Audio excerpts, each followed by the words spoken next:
Hello అండి, welcome back to all. అందరు ఎలా ఉన్నారండి? నేను చాలా బాగున్నాను, మీరు కూడా బాగుండాలని కోరుకుంటున్నాను. ముందుగా అందరికీ మాతృ దినోత్సవ శుభాకాంక్షలు అండి. ఇవాళ మే 11, 2025. ఇవాళ మదర్స్ డే కాబట్టి wish you a happy mother's day అండి.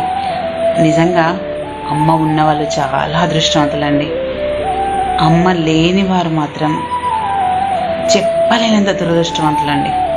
అంటే ఒక అమ్మ వాల్యూ తన ఉన్నప్పుడు ఎవ్వరికి తెలియదండి. ఒక తల్లిని మనం కోల్పోతామా, మన సర్వస్వం కోల్పోయినట్టేనండి. నిజం చెప్తున్నాను. అమ్మకిచ్చే ఇంపార్టెన్స్ కానీ, అమ్మని చూసే వే కానీ ఈ కాలం పిల్లల్లో లేదు. అమ్మని నేను మిస్ అయ్యి 11 years అవుతున్నా. స్టిల్ మా అమ్మతో నేను వల్ల ఫేస్ టు ఫేస్ ఎలా మాట్లాడుతున్నానో తన ఫోటో చూసుకుంటూ అలా మాట్లాడతానండి. ఓపెన్ సీక్రెట్, ఈ కాలం పిల్లలు అమ్మకిచ్చే వాల్యూ ఏమాత్రం ఇవ్వట్లేదు. బల్ల గుద్ది చెప్తున్నాను నేను, ఎందుకంటే నాకు కూడా 2 పిల్లలు ఉన్నారు కాబట్టి చెప్తున్నాను. సో అమ్మ ఉన్నప్పుడు తనను చూసే చులకన భావం తను పోయిన తర్వాత భారీ మూల్యం చెల్లించుకోవాల్సి వస్తుందండి.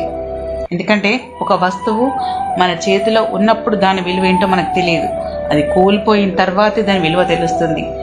ఆ కోవకు చెందింది తల్లి అండి. తల్లి తండ్రి వాళ్ళు ఎంత ఇంపార్టెంట్ మన లైఫ్లో అంటే చాలా ఇంపార్టెంట్ అండి.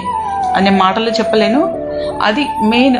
తల్లి తండ్రి అయిన వాళ్ళకు తెలుస్తుంది. నేనున్నానండి, మా అమ్మని మిస్ అవుతున్నాను. సిన్స్ 10 years అమ్మ చనిపోయి స్టిల్ నాకు అమ్మ జ్ఞాపకాలు, అమ్మతో గడిపిన క్షణాలు, అమ్మతో నేనున్న